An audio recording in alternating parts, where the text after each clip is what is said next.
Our story begins in the Jedi Temple on Coruscant. Dooku has bore witness to the corruption of the Republic for far too long, and has considered leaving the Jedi Order because of it. Recently, he's been in contact with the Dark Lord of the Sith, Darth Sidious, as he feels like he's the only way to secure peace for the Republic. That is until Dooku senses a presence on Geonosis of all places. Dooku travels to Geonosis and explores until he finds the very presence he was tracking. This leads Dooku to a Geonosian war room, which just has Geonosians at it, seemingly, but then he notices it.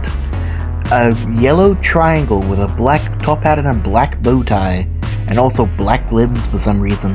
It turns out that Bill made a deal with the Geonosians.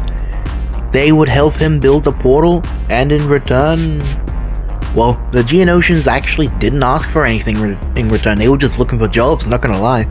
Anyways, Bill needed someone to keep the Jedi off of his scent, and as it turns out, Dooku, being disillusioned with the Jedi and the Republic as a whole at this point, was the right man for the job. Now, what did Bill need Dooku to do? Just whatever he was doing before. Turn to the dark side, join Sidious. Pretty much just anything to keep the Jedi and the Sith off of his scent. And in return, Bill promised the peace that Dooku sought for the galaxy. From here, things would go relatively the same way as they did in the original Star Wars timeline, right up until the Battle of Coruscant in Revenge of the Sith. At this point, Bill had been in secret contact with Dooku via the Mindscape, so Bill and Dooku already knew the true plan all along, and so the duel in Revenge of the Sith would play out pretty much the exact same way, right up until Anakin goes to cut off Dooku's hands.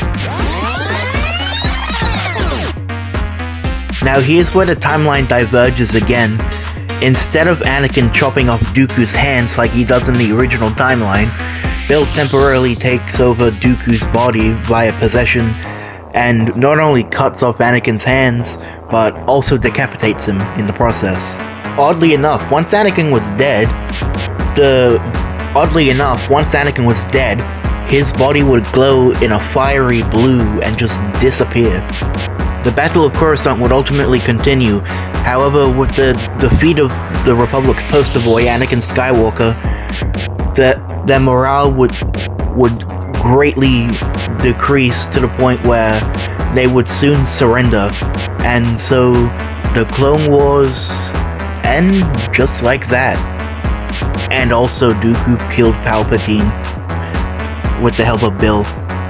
This, however, is not the end of our story, as Dooku would soon come to realize that working with Bill would be the worst mistake he has ever made, worse than whatever would have come after his death. We transition back to Geonosis, where Bill Cipher has started his conquest of the galaxy by enacting Weirdmageddon. Bill would give the Geonosians an opportunity to work for him, on the condition that they gave him their droid armies that they built on the planet, which the Geonosians obliged to because they had no jobs at the moment. Using his powers, Bill would move the entirety of Geonosis from the Arcanus sector in the Outer Rim to Hutt space in the Mid-Rim. Due to Bill's shenanigans, the gravitational pools of every single planet in Hutt space would shift, ultimately leading to some of the planets being destroyed by his shenanigans. The recent events had forced the Galactic Republic and the Confederacy of Independent Systems to work together due to this unforeseen threat to the galaxy. These events also gave General Grievous an excuse to get rid of his B-1s and replace them with units of his liking. By the time the CIS and the Republic had amassed enough forces to try and go stop Bill, he had already taken over half of the galaxy.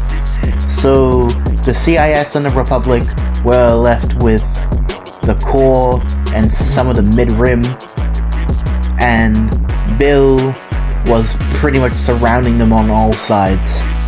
Bill would suddenly appear in the space above Coruscant, only to be bombarded by blasts from every ship that the CIS and the Republic had left, as anything else that they had was either destroyed or converted to Bill's side.